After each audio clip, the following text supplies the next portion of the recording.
La société Mining Engineering Service, MES, cette géante dans la sphère industrielle de la République démocratique du Congo, est présente au pays depuis près de 30 ans. Elle se spécialise particulièrement dans le secteur minier et agro-industriel.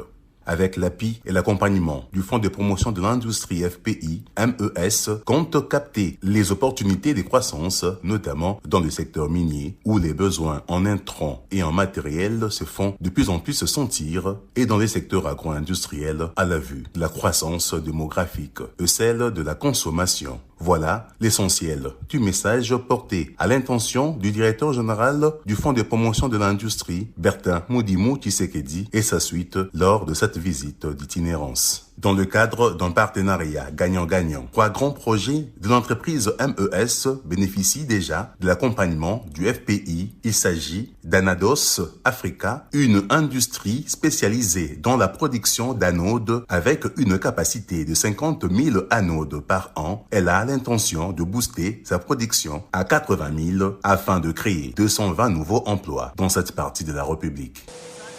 Une autre industrie, c'est Congo Piping pour la production de la tuyauterie industrielle et domestique en polyéthylène. La capacité de production actuelle est de 11 000 tonnes par an avec une génération de 230 emplois, dont 200 Congolais. La société compte augmenter la production à 17 000 tonnes au regard de la demande qui se révèle être très importante. Et la troisième industrie, c'est Congo Cable and Transformers. Ici, on y produit de câbles en aluminium et en cuivre. On y rajoute également la production locale de transformateurs électriques ainsi que de poteaux électriques. En ce moment, la production des câbles et conducteurs en cuivre est de 4 200 tonnes par an et celle de câbles et conducteurs en aluminium est de 1 800 tonnes. À la suite de la visite guidée, le directeur général du FPI s'est réjoui de l'implication de l'entreprise MES dans la transformation de l'industrie congolaise afin d'améliorer le budget de l'État. Le patron du FPI a également souligné que sa présence dans les locaux de MES démontre l'intérêt que le gouvernement congolais porte à ce partenariat existant entre le FPI et cette entreprise industrielle. Bertin Mudimu a insisté sur la nécessité de finaliser les projets qui sont en train d'être réalisés grâce à la collaboration des deux parties. Nous sommes venus ici sur instruction du ministre de l'Industrie pour examiner les différents projets d'investissement qui doivent être financés par les FPI. Vous savez que le FPI est un instrument entre les mains du gouvernement pour accompagner ce gouvernement dans la réalisation de la transformation de l'industrie congolaise. Il faut que nous arrivions à produire en augmentant la chaîne de valeur. Il faut que nous produisons en économisant les devises et que nous utilisions la main-d'œuvre locale. Il faut également que nous puissions produire en permettant au budget de l'État d'être amélioré. On ne peut l'améliorer qu'avec les industries locales qui produisent et qui paient des taxes à l'État. Donc il y a tout un arsenal d'objectifs que poursuit le gouvernement et c'est le FPI également qui peut les aider en finançant les projets d'investissement utilitaires.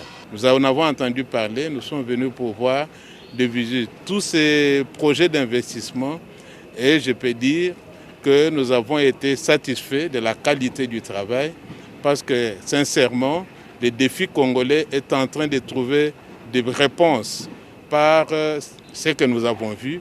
Et si ça peut être encadré pendant les 5-10 années à venir, le Congo va en tout cas rêver d'être une grande puissance en Afrique. La prochaine étape qui sera amorcée entre les deux parties sera d'entamer les accords de financement, a rajouté le directeur général du FPI. Bertin Mudimu Tshisekedi a aussi expliqué que les réalisations faites jusque-là et les projections à venir sont conformes à la vision du président de la République, chef de l'État.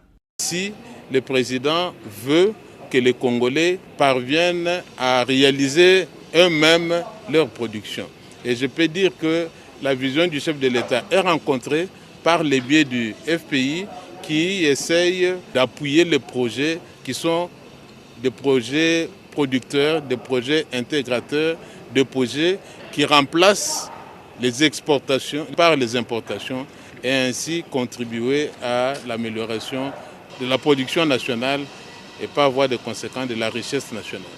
Du côté de l'entreprise MES, c'est la satisfaction exprimée par ses dirigeants qui disent devoir une fière chandelle au FPI. MES promet son soutien indéfectible au gouvernement congolais dans la réalisation du plan d'industrialisation de la République démocratique du Congo. La vision demeure une, produire de produits congolais par les Congolais et pour les Congolais, et ce, dans le but de réduire le coût de l'importation au pays. Située à quelques encablures de la ville de Lubumbashi, la ferme avicole Congo Œuf se range déjà parmi les grandes industries de la République démocratique du Congo avec une production équivalente à 6 millions d'œufs mensuels au moyen de ses 300 000 pondeuses. Lors de son passage dans les impressionnantes installations de cette ferme avicole moderne, le directeur général du Fonds de promotion de l'industrie, FPI, s'est réjoui de l'évolution substantielle de ce projet qui avait connu un accompagnement du FPI il y a de cela 3 ans pendant la période de la pandémie mondiale du coronavirus. Aujourd'hui, Congo Œuf souhaite encore d'être accompagné par le FPI. Et face à cette demande émise, le directeur général Bertin Moudimou Tshisekedi a fait savoir que le FPI voit dans quelle mesure il peut, une fois de plus, intervenir. Congo Œuf est dans un secteur le plus substantiel pour le pays, a déclaré le numéro 1 du FPI. Et nous disons aujourd'hui, avec la volonté de Congo Œuf d'étendre ses activités, est-ce qu'il n'est-il pas nécessaire que les FPI continuent à pouvoir soutenir Congo Œuf.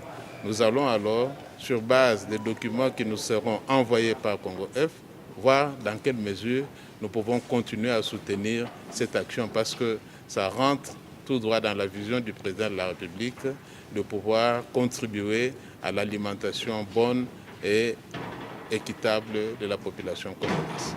À cette occasion, les responsables de Congo Œuf ont exprimé leur souhait de collaborer à nouveau avec les fonds de promotion de l'industrie afin de développer et d'étendre leur entreprise pour un partenariat gagnant-gagnant avec la population congolaise d'un côté et l'entreprise elle-même de l'autre. Gracia Kabanga est le Business Development Manager de Congo Œuf. Aujourd'hui, Congo Œuf a démontré sa capacité à être un acteur important et crucial dans le domaine de la production alimentaire, dans le Haut-Katanga, mais également desservant les provinces voisines. Et le FPI a été un partenaire qui nous a accompagnés dans les périodes difficiles. Aujourd'hui que nous voyons des opportunités de croissance, nous attendons d'eux qu'ils continuent à nous accompagner pour un développement plus important.